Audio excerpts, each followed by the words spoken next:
Good evening. Welcome to the Armoury, and we are doing the Chelsea Arsenal preview. It's still Arsenal Chelsea, but just the right way around.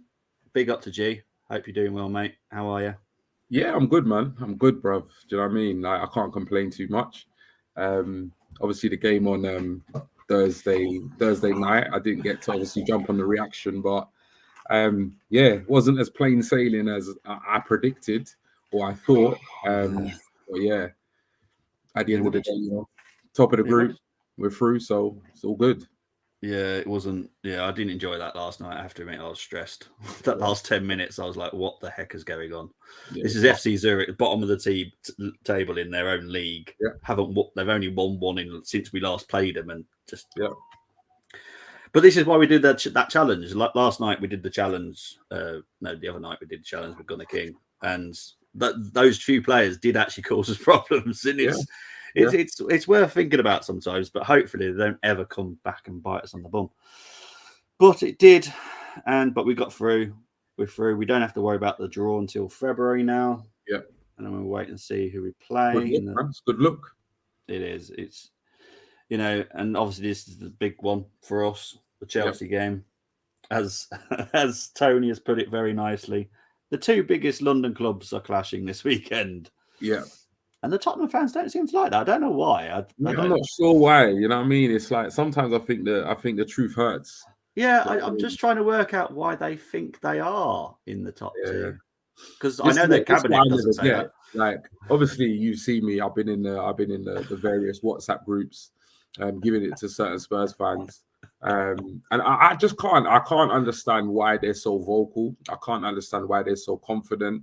I can't understand why they're coming with their big chests and their deep voices. Because I'm thinking to myself, like, really, like, what do you have to shout about? You can't put league positions in trophy cabinets. Do you understand? And at the end of the day, do you know what I mean? The last time they won a trophy, I think it was before the Jurassic period. So I just don't get it. I don't get the confidence where it comes from. So, you know what I mean? Any one of them Paxton Road ones want to jump on the stream and have it out with me, I'm here. Yeah. Good evening, Tony. And yeah, as Tony said there, Paxton Road are triggered. To be fair, there is a certain Paxton Road person I'm not the greatest fan of. He has the manners of a pig. Is what the best way of putting it. I don't particularly like him. So even if he did jump in, I wouldn't be putting him in due to the fact, he doesn't have manners. And if you don't have manners around me, I'm sorry, you don't get anywhere. That is the one fundamental rule about me is manners. No, I hear that. You know what it is? Manners don't cost anything. Do you know what I mean? So exactly. It's absolutely free. And I think there's lots of things in the world you might not have. But I think some things are just a given. But yeah, the Tottenham fans, they don't wind me up. They don't wind me up, and one of the main reasons why they don't wind me up is because there's nothing to be wound up about. I don't really get it. Like I get the rivalry because I'm an Arsenal fan, like North London. You know, I get that. At the same time, growing up as a kid, I mean, since I've supported Arsenal, Spurs have been nothing. So, you know, I feel I get more riled up by United fans or say Chelsea fans or City fans because they've actually been successful. Spurs fans, Spurs club. I mean, come on, man. Do you know what I mean? It's just ridiculous, man. Absolutely ridiculous. Sorry. Anyway, yeah, exactly. We're here to talk about a Chelsea game, not talk about those insignificant neighbours of ours. Yeah. Big up to Moss. He's just coming as well. Moss, not the greatest manners, mate. You've got better manners than this specific person I'm on about. Not a bad move, a good shout. So this will be we'll do the challenge in a bit. Still working on it. Moss is working on it. It is going to be a 3-4-2-1 formation, yeah. But we'll do that in a bit. So how are you feeling about the Chelsea game? Are you confident or are you a little bit nervous? You know what? It's crazy because I've had this conversation with a lot of gooners recently, and these were the type of fixtures last season. Maybe not so much last season, but I think at times last season, but the 2 seasons before that, obviously when we were finishing like back-to-back 8th, I used to absolutely dread any type of team that we were playing. Not so much the top half of the table, but definitely kind of a top 6 side. You know, your Chelseas, your Liverpools, your Cities. They were just games that I just absolutely dreaded. And it became a case of like, how many are we going to concede? Do you know what I mean? So I'm going into this game really confident. I've seen nothing from Chelsea, even since their so-called new manager bounce. I've seen nothing from them in the games I've watched that makes me think, as an Arsenal fan, that we should fear them. I mean, I watched them recently get absolutely slapped about by Brighton, and I've seen them in a couple of Champions League games. Yes, they've had possession. Yes, they've been dominant, but they've played inferior teams. So there's nothing in this Chelsea side for me as an Arsenal fan that I fear. I think defensively, they still look a bit of a shambles. We've got players that can get at them, and I think up front they've looked a little bit toothless despite their reinforcements. So yeah, I'm really confident going into this weekend's game. I don't know about you. See, what you were saying about there being a big team. We haven't been defeated at Stamford Bridge for 3 visits now. There you go. I even, to be honest, my memory sucks. It really does. It really does. And obviously, for this, I've quickly looked it up. Drawn 2 seasons ago, beaten the previous twice at Stamford Bridge. And I was like, oh, really? Oh, okay. That's cool. Last time they beat us was in the Europa League, I think, or something like that. They played us. I think they beat us 4-1 or something like that. But other than that, we've had a draw. We've beaten them twice. And Chelsea this season, obviously everyone knows that I do so many watch-alongs. It's ridiculous. I've watched Chelsea play 1 decent game against Tottenham. That's about it. You know, I haven't been impressed. And that was when Tuchel was still there. So I think the new manager bounce for me hasn't worked. I put it on record. I've never rated Potter. I still don't. He's just he sets up the team very well, but then they just don't seem to. Like Brighton always have a drop off, and Chelsea just aren't performing. Okay. I'm glad to get into the comments, mate, because I've just noticed one that's just come in there. Master Superstars are up today. Bobby and G, Dream Team. Well, G is, yeah. Evening to Luke. I've dreaded every team we've played for the past 20 years. Still trying to adjust to the mentality I used to have the invincible days. Yeah, I'm with you here. Mike, Hotspur Hustler. Imagine a Chelsea Arsenal derby game, yet talking about Tottenham Hotspur Football Club. Now, I'm kind of guessing I know who that is, Mike. I might be wrong, but I think it might be the Mike that we both know. Not sure. I'm sure it's Mike from the WhatsApp. Yeah, 100%. I'm pretty sure it is. Yeah, because I'm 100% sure it is, man. Yeah, let us know, Mike. Is it Mike from the WhatsApp group, or or is it a random? Big up Paxton Road Mike for tuning in. Test pass. Potter does well against us. He does. Yes. Oh, obviously what's that Swedish team? I can't even say their names. Was it Iceland or something? When he was the manager of that Swedish team. Yeah. I'm not even going to pronounce that. You saw I can't even pronounce it. Before the show. But he does have a good performance against us. And that is what I'm worried about this weekend. Yeah. Because looking at our previous fixtures away, they haven't been great. The performance hasn't been great. Yes, we might have got a win at Leeds. Southampton drew. You know, the away games haven't been great, and that is what I'm fearful of, is our performance. Not necessarily Chelsea. I think we can handle Chelsea if we play our actual game. But if we don't, I think Chelsea could get us quite badly. It's one of those things where obviously Chelsea have got, do you know what I mean? Chelsea have got a squad of very good players. And at the end of the day, they should not be where they are.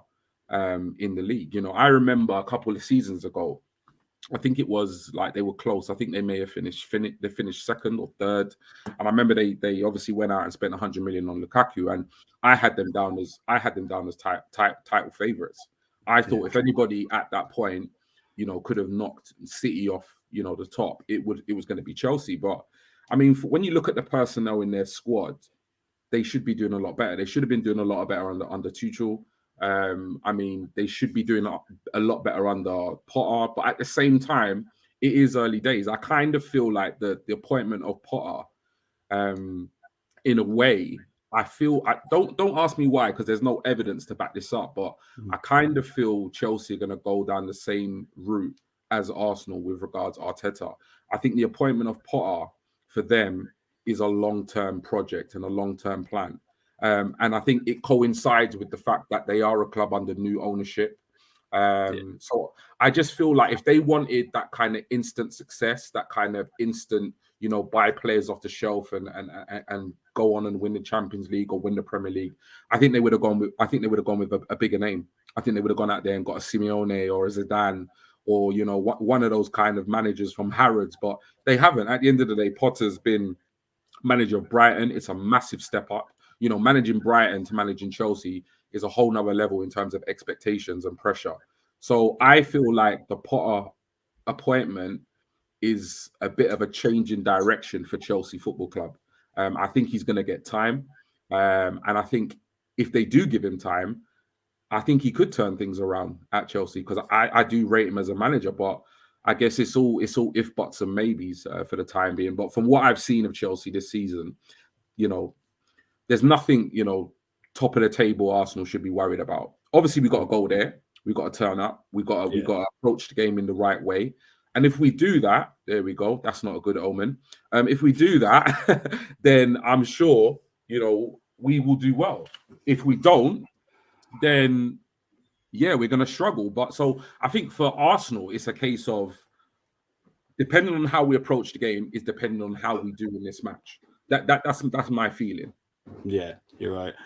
Luke saying that the team was Osterson's. Thank you, Luke, for that. Big up to Lee. Hope you're doing well. Yes. Saying hello. Moss, I have starred your message regarding the challenge, so I'll leave that for later when we do the challenge, mate.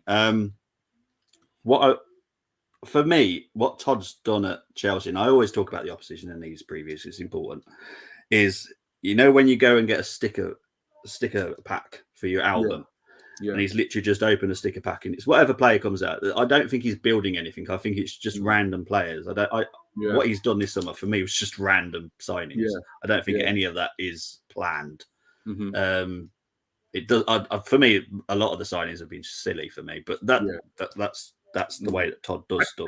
I think what it is, it's like he's coming to the club, and what he's done is, I feel like he's come in and he's wanted to make a statement, and he's wanted to get the fans on board pretty quick. So at the end of the day, regardless of what your political, views are on Abramovich or whatever, at the end of the day, the guy brought Chelsea huge success. He fired managers at will. He signed world-class players, and it did bring, it's not a popular, structure or model he had going on there, because a lot of clubs can't run the way Abramovich ran Chelsea. But ultimately, they got success. They won a Champions League. They won league titles, FA Cups, etc. I think he's come in because the Chelsea fan base, regardless of the kind of political beliefs, they were gutted when the whole thing happened with Abramovich and he left the club. And I get it. I completely get it. So he's come in. He's already going to be on the back foot. He's going to be unpopular. So he's come in and he's gone, right, here's Sterling, here's Fofana, here's Koulibaly, here's Cucurella, here's all these shiny new toys. I'm just as good and I'm just as impactful as Abramovich. Like me, please like me.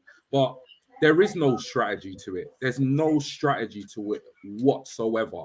And I think you're seeing that on the pitch. And that's why Chelsea did not make the start to the season that everybody expected they did. Because at the end of the day, football is not won on paper. When you look at the names in Chelsea's squad, there are some world-class or potentially world-class players there. But that doesn't mean they're going to gel. That doesn't mean they've got the right team spirit, the right characters in the dressing room. It's just a case of, let's just go to Harrods. Let's just pick all the most expensive bits, put them in a trolley, and you know what? Let's just see if it works. But when I see the appointment of Potter, I can't see how Potter falls in line with that kind of philosophy. So in a way, I'm a bit confused with Chelsea. Todd's come in, he's bought all these new shiny toys, but then he's brought in a manager that has got a really good philosophy how to play football. But for me, is going to need quite a significant amount of time to really stamp his authority on that club and that dressing room. So for me, the two don't match up. So we'll have to wait and see. But I think, Chelsea start losing some games. I think the tide will turn very quickly at Chelsea against Potter. And you got to remember, there's some big personalities in that dressing room at Chelsea. Yeah. the likes of Koulibaly's, Sterling, Aubameyangs. I mean, you know, these are players of a certain age, players of a certain quality, players with certain egos. And at the end of the day, he's, you know, a Brighton manager. So we'll see. Yeah, exactly. Well, obviously, we want to talk about the Aubameyang situation, obviously. Yeah. Have you seen the video that was released by a certain sports TV Yeah, I've seen network? it. What did you think? You know what? It just annoys me. It really annoys me. And I tell you why it annoys me. It's because when the whole Aubameyang thing happened, whenever it was, I never took any side. And the reason why I never took any side was because we don't really know what goes on behind closed doors. So, you know, when it came to light that, you know, he'd been kind of, you know, taken out to captaincy, been stripped of him, you know, he was training, you know, without, you know, away from the first team. I just thought to myself, obviously something's gone on, but we're never really going to get to grips with what it was. It's going to be done all in secret behind closed doors. But when you start to kind of put it all together, I mean, you start to paint a picture that really, really stinks. You know, it's like, I think certain sections of our fan base forget that, you know, this geezer was late for the North London derby. You know, they forget that, you know, prior to him leaving for Barcelona, he wasn't on form. He wasn't performing on the pitch. He was the highest paid player at the club on 350 grand a week.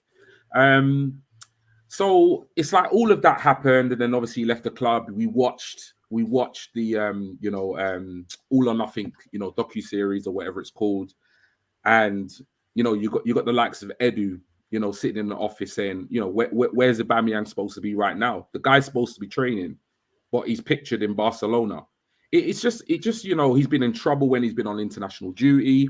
He forced to move from Dortmund to come to Arsenal. So, I mean, it doesn't take rocket science to work out that he can be a very disruptive influence on the dressing room. Like, this is not about him and his quality as a striker, as a finisher, as a player.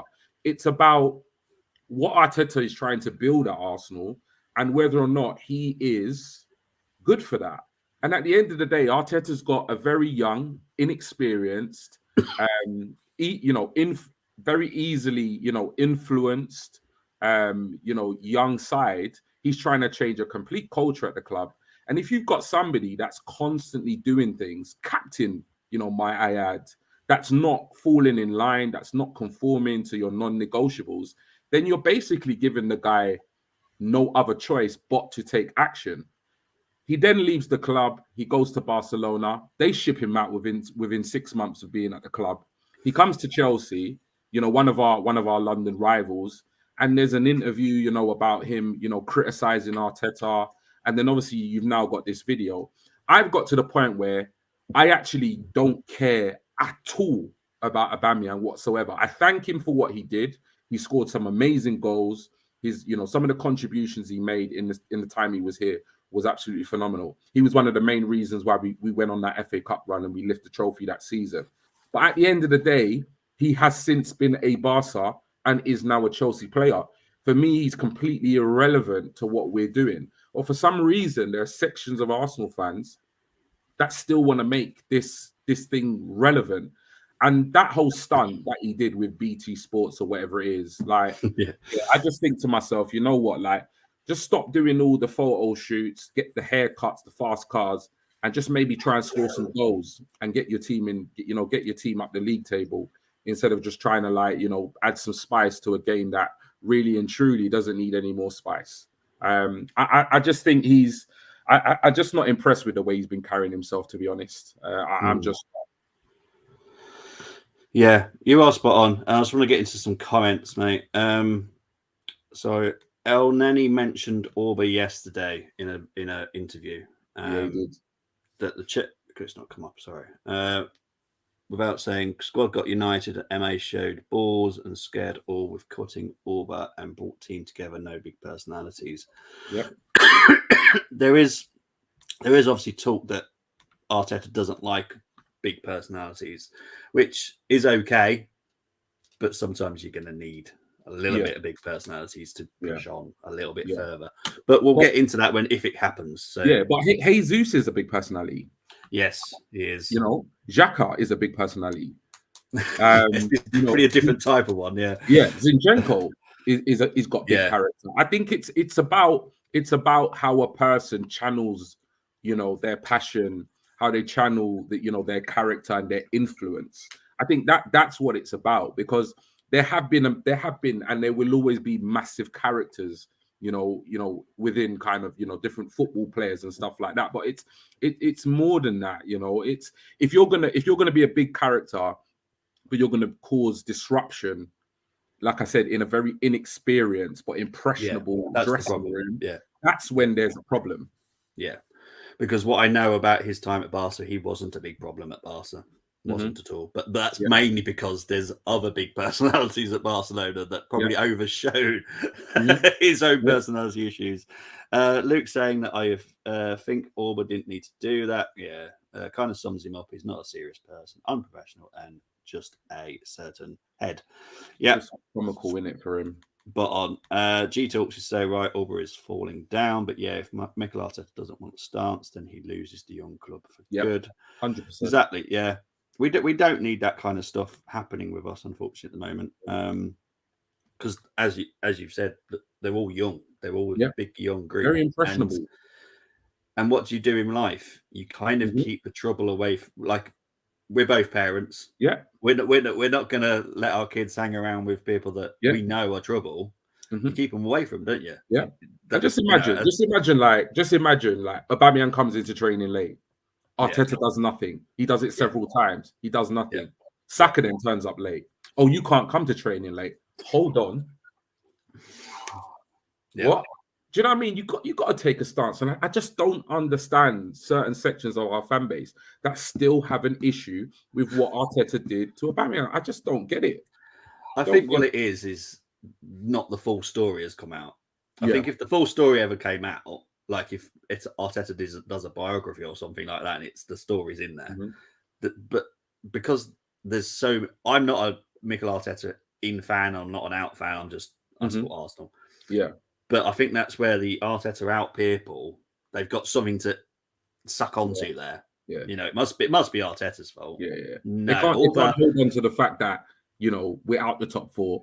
They can't hold on to the fact that Arteta doesn't like Saliba or he doesn't like Martinelli, and all the other narratives we've heard. So now it's the whole Aubameyang thing again. It's like, come on, man, move on. Yeah, exactly. Right. So enough about Chelsea. I'm fed up of talking about them now. I asked everyone to do their teams. Now, for once, I've got a very small amount of teams to actually show everybody today. It's amazing. I thought I'd ask someone else during the day because I know this person thinks differently. So I've asked him, and he has chosen one different player. So I'm going to go into his first because everyone else has done the same.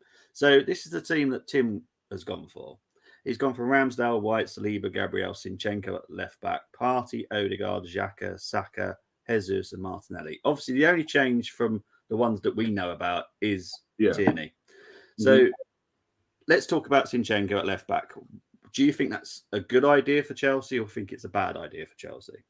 I think the only reason why I would say, and we were talking about this off stream, I think the one position we have generally at this club, which gives me very little concern about, is left back. Because if I see a team with Zinni in it, I'm happy. If I see a team with KT, I'm happy. I might have more of a opinion based on the opposition in terms of who we're playing. So if I'd like us to be a bit more defensive, I'd probably go with KT.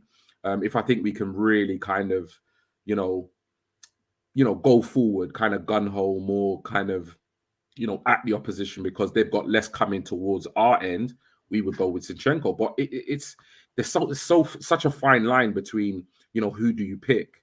So, I mean, for this game, I would probably be more tempted to play KT. And the reason why I say that is because Chelsea do have players in their squad, regardless of what I've said about Chelsea not being impressed with them, on their day, and if they're informed, they have attacking players that can hurt us. Of course they do. Every single team in the Premier League does. So I would like us to be a lot more, particularly because we're away from home as well. I would like us to be a lot more kind of defensively sound. So I would be more tempted to go with Katie. And also, Zinni's only just come back. I mean, he's been out for a while. I don't know how long it's been. He's only just come back into the first team. He's only just come back into the first team squad against Zurich. I can't remember. Well, no, I don't think he did come on and get any minutes last night. No. So for him to come straight back in against Chelsea would be a big risk. If Katie's fit, he had an amazing game against Zurich, probably our best player on the pitch. So I would see no reason why. I think that would be a hard pill to swallow for Katie if Arteta went ahead and dropped him against Chelsea and put Zinni straight back in. Yeah, I'm totally with you on that one as well, to be honest. It's just Tim's idea, and Tim is a big fan of Zinchenko, to be fair. So amazing player. I think there's enough reasons at this point in terms of the way Katie played on Thursday, as well as Zinchenko's fitness, for us to stick with Katie for me. Yeah, I just want to go back to this comment, obviously talking about Orba from Lee, because I'm guessing I called it pre-CC days. So was that your previous? Yeah, when previously when we was in kind of. I didn't want to miss that comment out because it was obviously mentioned in your channel. Yeah. So Orba sulking on the bench against Spurs Sunday morning. Yeah, he's a to be honest, North London derby, North London derby. Exactly, bro. If you can't turn up for that, mate, you're in the wrong club. If you don't understand the Arsenal fans, and I'm not just saying Arsenal, but like United and Liverpool, if you don't understand who you're playing for, sorry, out. Yeah. This that game meant everything. If Arteta selects Zinchenko for Sunday, then maybe I'll back it. I went for TNE, but maybe Arteta is just trying to manage his minutes. If Turnage doesn't play, I don't really want. Obviously, we're going to have to do the Brighton preview at some point next week, but I don't want to see any squad players in that team at all. I don't want to see any of them. I'll be perfectly honest. I'm going full youth next week. Every single player. Yeah, I am. Yeah, against Brighton. Yeah, I'm going full youth. Wow. Do you know why? Because there is a lot of talk. The reason I'm doing this is because eventually there is a lot of talk of it. So I'm not just announcing something that isn't talked about. Yeah. The Carabao Cup, even. Jeez. They're thinking of dropping anyone that's in the European competition out of the competition, which I do get because it eases it for everybody. And for me, I'm just like, this is one cup I don't mind just going. See you later. You're giving the kids a chance. Yeah, they might win. Who knows? Yeah. I'm not, because I love the kids. I do. I slicked them every year. He always did it, didn't he? He always did it. And for me, and he used to get a lot of stick for it as well. Yeah, but me and Gunnar King spoke on the Zurich preview that it's in our DNA to do this, to give the kids a chance. And we haven't been doing it this season. And it has kind of annoyed me. We only had 2 on the bench last night. I would have liked to have seen at least 4 on the bench. We had Matty Smith and a goalkeeper. But there's talented kids there who all play our system. So it's not like they're going to have to learn how to play us. They don't. They all do it. I hear you. But we'll talk about that next week anyway. Lee saying here, I'd play Katie on Sunday and bring Zinchenko in the cup game. Well, I've already said that. I'm sorry. Moss saying for Carabao, man, we need it. And Brighton's so good lately. Yeah, but to be honest, Brighton might rest a lot. We don't know this. This is the Carabao Cup. It's very hard to tell. De Serbi will beat us then, Bobby. Well, trust the kids. You've actually seen them play, so I know you know how good they are. Remember the old quote: you can't win anything with kids. Well, yeah, whatever. Yeah, that lasts. They don't last very well. But this is obviously there's so many names there because we've all chosen the same. There's probably more, but I just can't fit him on the slide. So our team pretty much picks itself, as we all said in the WhatsApp group. Is Ramsdale, White, Saliba, Gabriel, Tierney, Partey, Odegaard, Xhaka, Saka. I don't know why the Saka hasn't come up right for some reason. I did it about 3 times and it kept missing out that little bit on the K. Jesus and Martinelli. So, as we said, kind of picks itself. There's nothing. It's kind of good, but kind of sad in the way that we don't have a bigger squad. So, you don't know who might play. Yeah. But that team I kind of trust as long as they turn up. As 100%. Long as they turn up. It says a lot about Arsenal Football Club at the moment. What it says is we have a very, very good starting 11, but it also highlights the lack of quality on the bench or throughout the squad. Because I think I said on a previous stream, I think for me, in that starting 11, the only 2 players really push for a starting spot. That would be Zinchenko at left back, and it would be ESR, but he's not fit. Other than that, you're not really going to want to bring El Neni in for Partey or Sambi in for Xhaka if Partey and Xhaka fit. So yeah, it does. It tells us we have a very good first 11, but it tells us that, squad depth wise, there still is quite a bit of work to do. But I tell you what, just a quick kind of detour regards one player. There was one player in particular I was quite disappointed with when he came on Thursday, and that was Partey. Yes. He came on, and for me, there were 2 instances where he lost possession in key areas, which ultimately could have cost us. We're close to conceding. So Partey is one of those players that I've literally, like, since he's come to the club, I watched him a lot when he was at Atletico Madrid.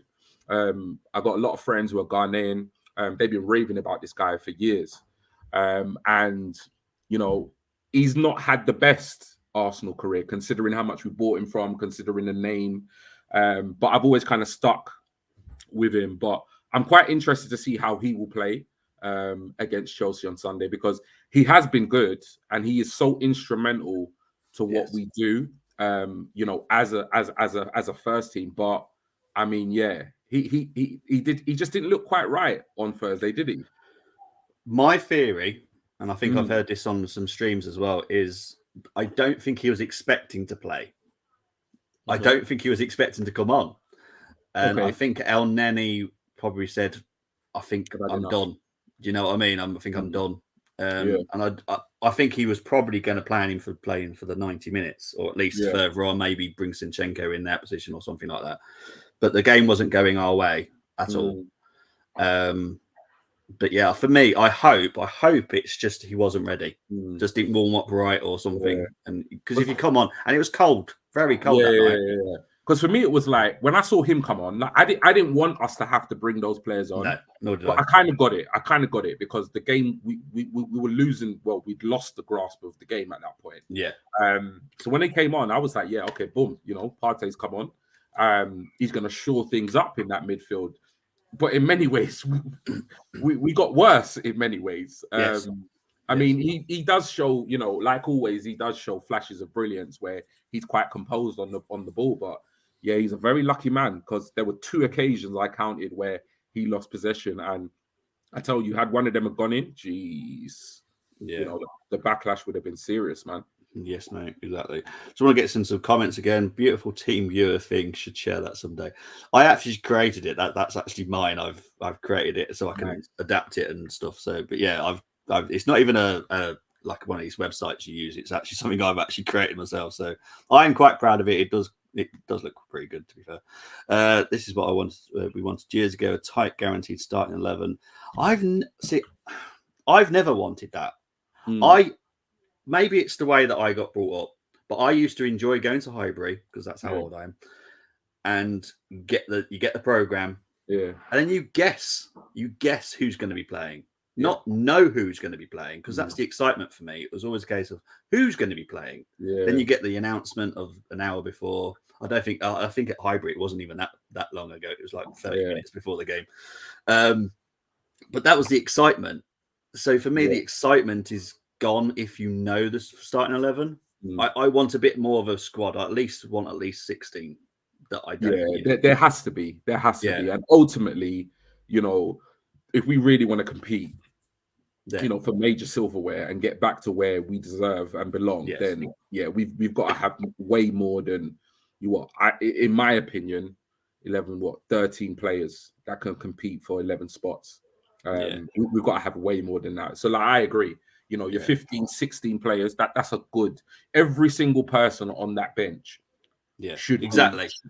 Every person on that bench should be a starter or potential starter. Yes. I completely agree. Yeah, that's just me. I'm just I know I'm selfish, Mosh, and you know I am. I'm very greedy when it comes to Arsenal. I just want perfection. That's all I want. I think maybe what Martin's getting at is like as well. It's just nice to have a very good starting 11 period. Yeah. Oh, it is. Don't get me wrong. I love the fact that our starting 11 is great now. But when someone goes down now, you think, uh-oh. Yeah, that means someone's coming on. Mate, listen, do you know what I mean? It's like, that's what I was like against Forest, because in Forest, like, we were only 1-0 up, and then Saka went down. We hadn't killed the game, and when I saw Reece Nelson coming on, I got to admit, I'll be big enough to admit it. I was like, oh my god. I was like, seriously, like we might even lose this game. And then obviously, that's why I don't tweet much during games, because can you imagine? I would have looked absolutely ridiculous, because he obviously came on and had an absolute blinder. So but at the time I was thinking, oh, seriously, Nelson, that's who we're bringing on. And look what he went and did, 2 goals and an assist. So yeah, exactly. Partey was not right in the head when came on, kept turning it over. Don't think he is good at coming off bench. I just don't think, maybe he just didn't warm up right, or wasn't prepared to come on at that time. He's crucial. I'm telling you, he's crucial to our season. Tony saying, regards to Partey, I said this last night in reaction, I think Partey expects to come on. Didn't. I think he means... Yeah, I think he didn't. Yeah, I'm pretty sure you said that didn't. Oh, yeah, sorry, didn't. Yeah, he said it there later. Oh, yeah. But yeah, because I obviously watched your reaction this morning whilst cooking my bacon, and Tony said he likes to try and break me. I've noticed this. Tony wants to break me live on stream. He likes making me laugh, which is nice. I always... Everyone should laugh in life, but he's trying to break me, which I find fascinating. He's going to try and break Canners as well. So Canners, if you're listening, mate, he's going to try and break you at some point. It's just lovely, isn't it? My watch along, I was live and said, "Okay, Reece, this is your." Yeah, he did actually, Moss, because he was doing because he can watch it in Canada. I rate you, man. I was thinking the complete opposite. Yeah. So big up to Moss, he was doing it. To be honest, when I heard Nelson was coming on, I thought, great replay. To be honest, I think Luke, I know you're like not so positive as someone, but I think most of us probably went, oh, geez. Yeah. But no one's in the mud on this one. We weren't expecting that performance. And to be honest, if I'm going to be honest about him last night, it kind of was back to normal Nelson last night. So it wasn't great. No, so I no, I try Canners, but he's a tough nut to crack. Right, it is time for the challenge, and there's more than just one being done tonight. Someone else has done one as well, but he works for Chelsea, so this is going to be funny to watch. Right, ready for the challenge.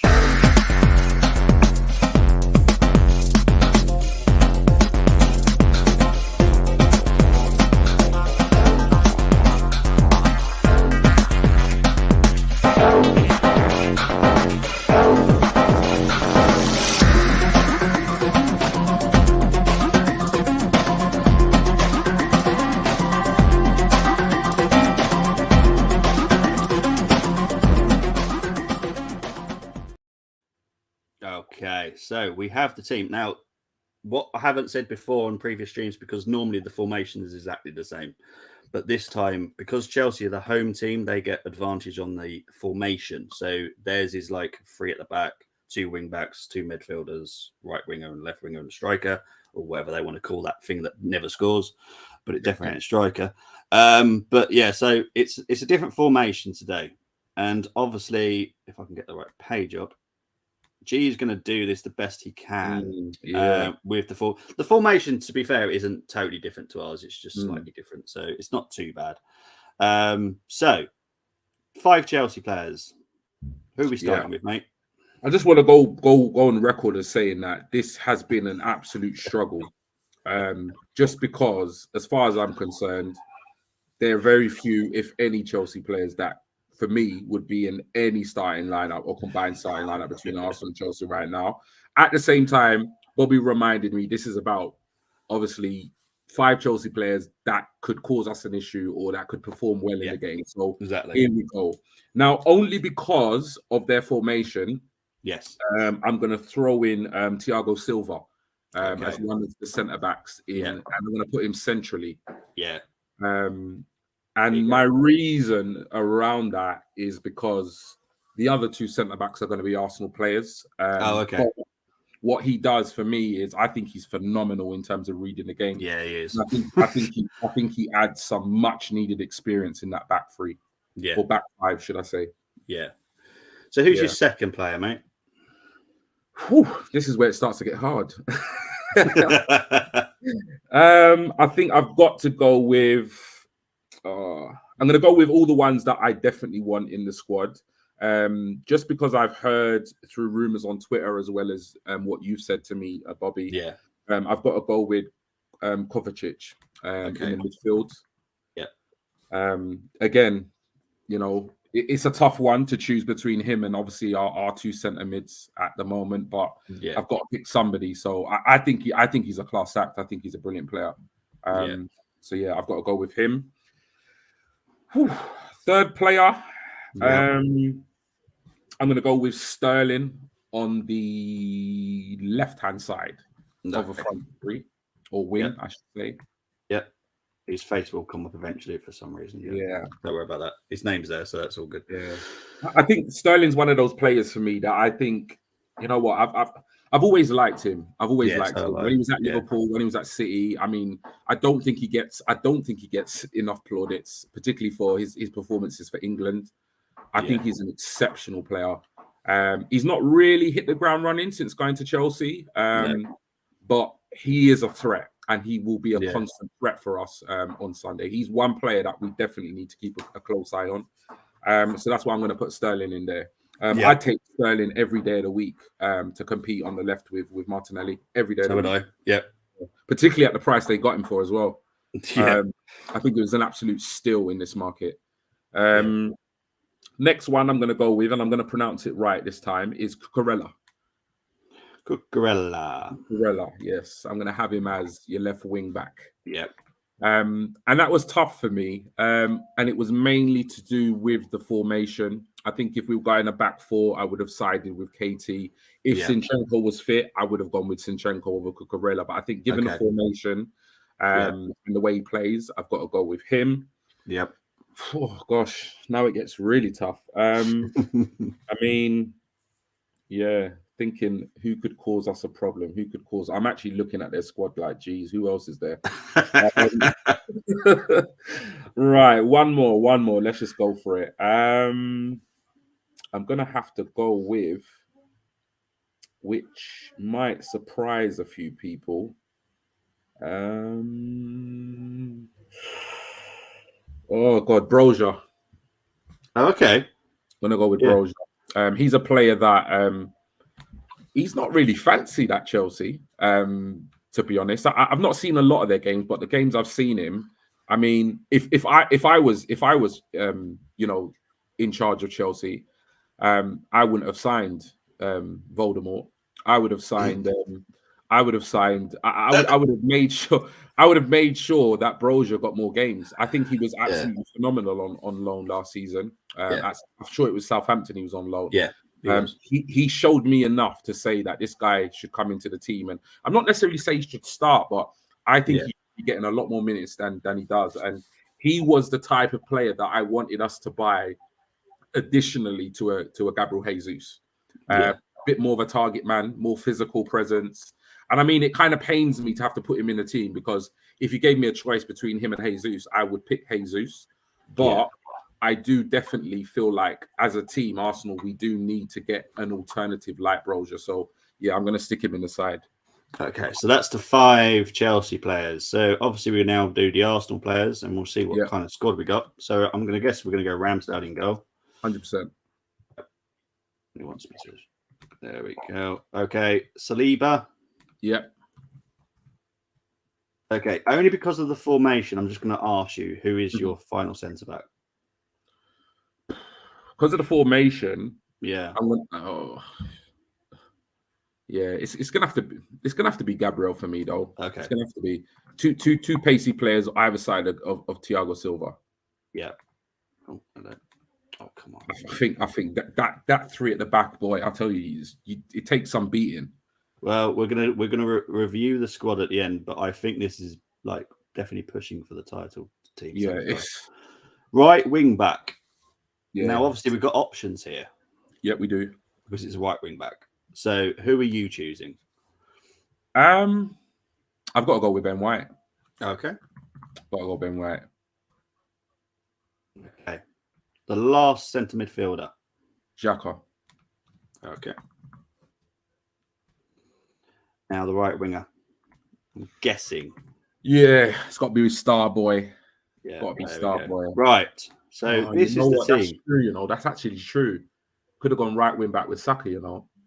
Well, that's what I was thinking. That's why I said options. We have got options. It's up to you if you want to change it before we review it. So yeah, I'm gonna go right wing back Xhaka. Saka right wing back. Yeah, no problem. And then that will leave that spot open to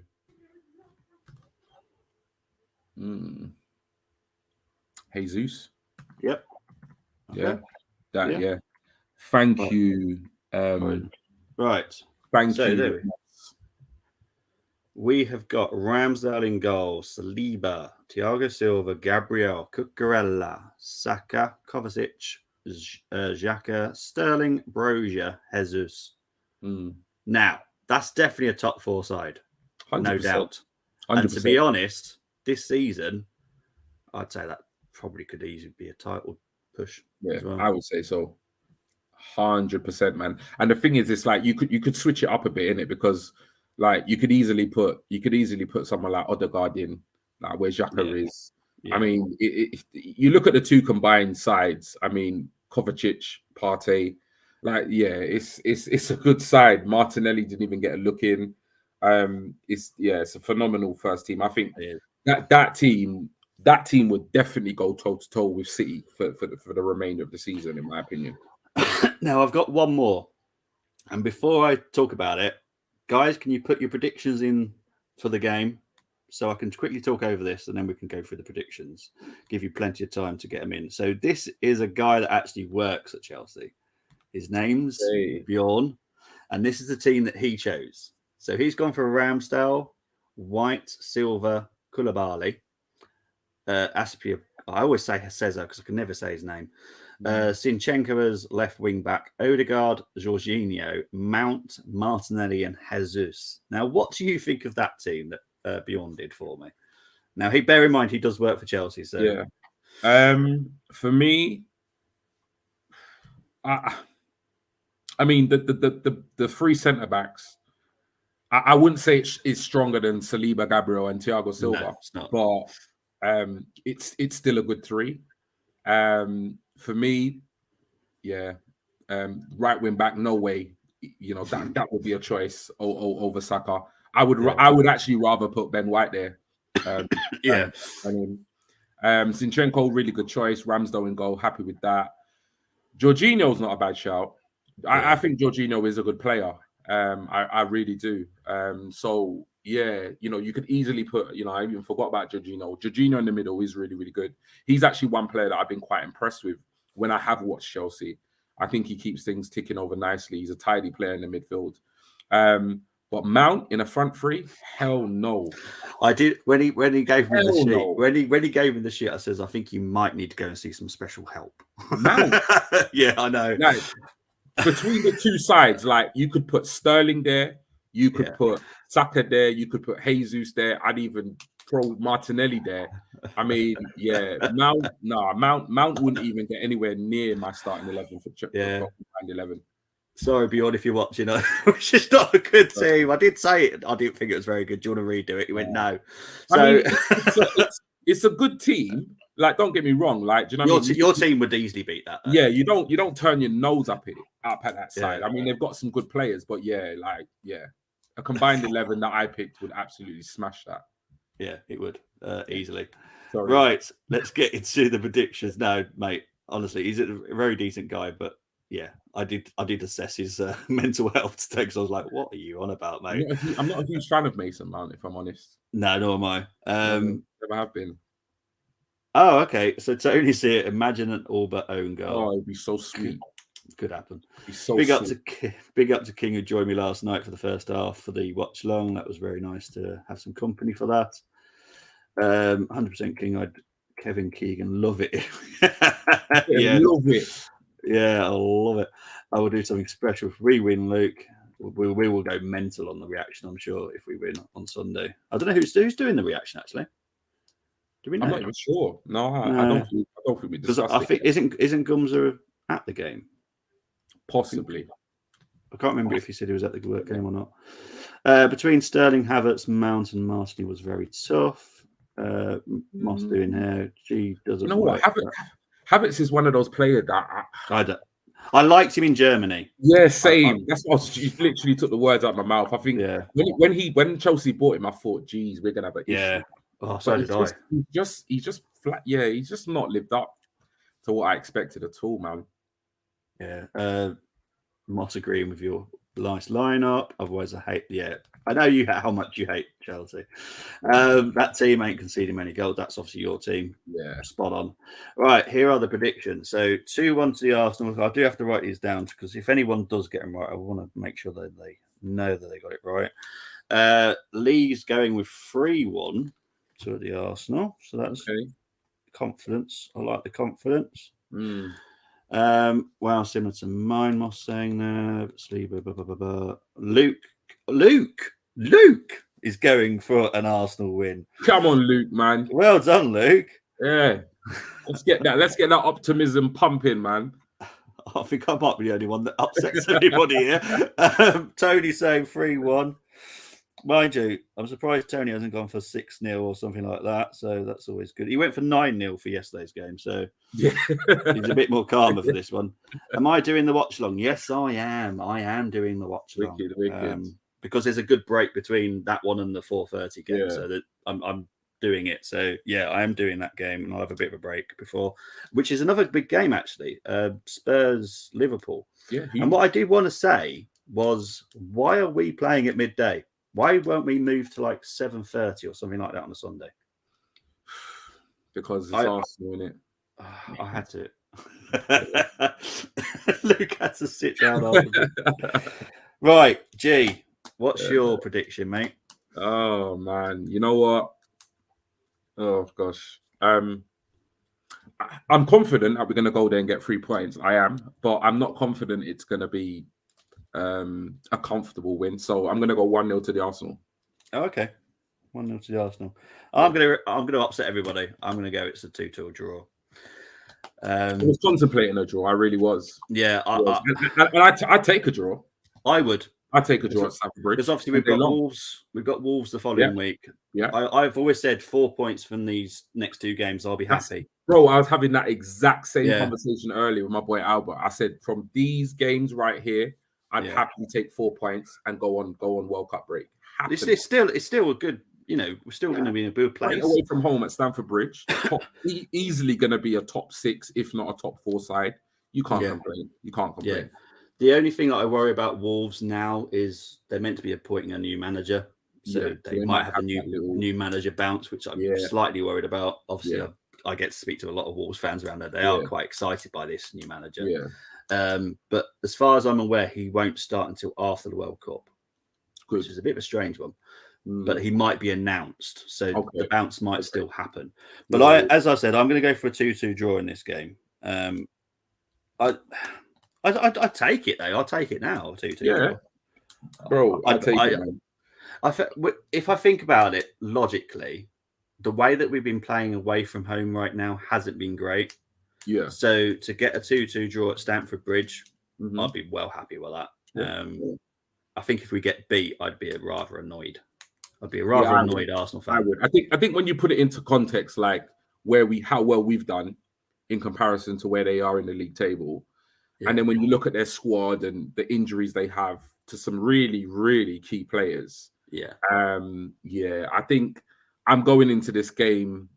It's not a must win, and when I say must win, I don't mean like, oh, it's a must win. If you don't win, then he's got to go. I'm not talking about that, but I mean there are certain games you just feel as a fan like, oh, we've got to win that. So I wouldn't say it's one we've got to win, but it's one I really, really don't want to lose. Exactly. And I think a lot of it that is to do with Voldemort. I can't bear the thought. Can't bear the thought of Chelsea winning and him having any impact on a victory for them. I just can't deal with it. Yeah. So, Tony disagreeing with me, obviously. I want to be at top of Christmas. City won't. See, I don't know about you, G, but I've watched City a lot. Yeah. I'm not that amazed by them. I'm not. And even though they've got Haaland, they're just not that amazing. They struggled to beat Seville the other night. They can be get at. Yeah.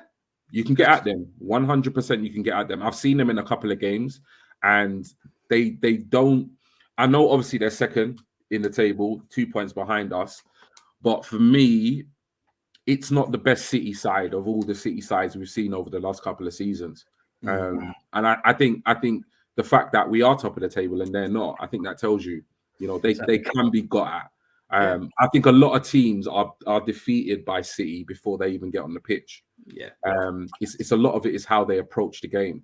I said it right at the beginning of the season. I said for me, as much as crazy as it sounds, I said I feel City are going to be weaker this season than they've ever been. And people were like, "No, you're crazy. They've got Haaland." And I rate Haaland. Yeah. Like when they bought him, I had an Arsenal fan telling me that he's going to struggle in the Premier League. I said he is not going to struggle in the Premier League. This guy is going to take the Premier League by storm. But for me, when I look at the players that went out the club, notably Zinchenko and Jesus and Sterling, I think they lost a lot of their strength in depth.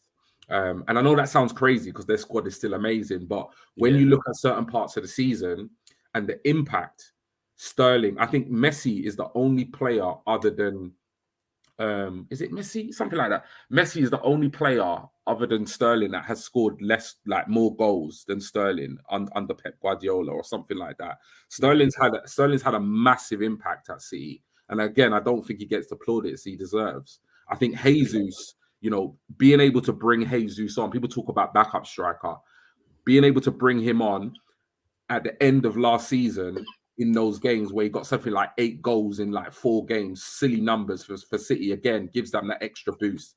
Having, being able to rotate like Cancelo and Zinchenko again. So for me, when I saw the players leave and I saw the players come in, the players that left, like individually, not to say Jesus is better than Haaland because he's not as a striker. Yeah. But when you look at the players individually that left with what they brought in, collectively, they lost more quality than they brought quality in. So they were definitely, in my opinion, weaker than they were last season. And I never expected Liverpool to have the season that they're having. So they can be got at, man. Trust me, they can. And a lot of it is how teams approach the game and actually take the game. Because I saw them, I don't know if you remember this game or if you watched it, but I saw them against Newcastle. Newcastle ripped them a new one. Literally, they should have won the game. They should have won the game. St. Maximum on that left-hand side absolutely terrorized Kyle Walker.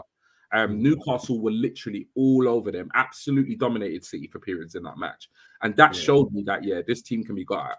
So a lot of it is mental when you're playing City. You got to approach the game in the right way. You got to take the game to them, but obviously be defensively tight. But teams can beat them and they're going to drop points like they have already. Yeah. And Luke, talking here that we all know how things are in football are strange. An injury to Haaland or KDB and they would struggle. Spot on. KDB, because their defense is not great. I've watched their defense and there's just a bit of a shambles. I just want to quickly talk about what I've got coming up soon. I've obviously got the Chelsea Arsenal watch along on Sunday at 12. We've obviously got the reaction at some point on Sunday as well. But G, what have you got planned next week, mate? Well, I'm going to be back, obviously, for GTalks next week. So either Tuesday or Wednesday. Time will be some point between 6:30 and 8 o'clock. In terms of what we're talking about, you'll just have to wait and see. It's one of those ones where I've got some ideas. At the same time, we're going to keep the GTalk shows pretty relevant, pretty current. So if something pops off between now and then about Arsenal that we really want to get our teeth, sink our teeth into, then that's what we'll do. But yeah, stay tuned. But yeah, GTalks, whatever it may be, we'll be back next either Tuesday or Wednesday between the hours of 6:30 to 8. So yeah, keep your eyes peeled. And before we go, because of the background, if anyone doesn't know what the background is, under GTalks is a certain person called Mickey Thomas. That is Bruce Gorbala. That is 1989. So we should never think we've got no chance of winning the title. No one did in 88.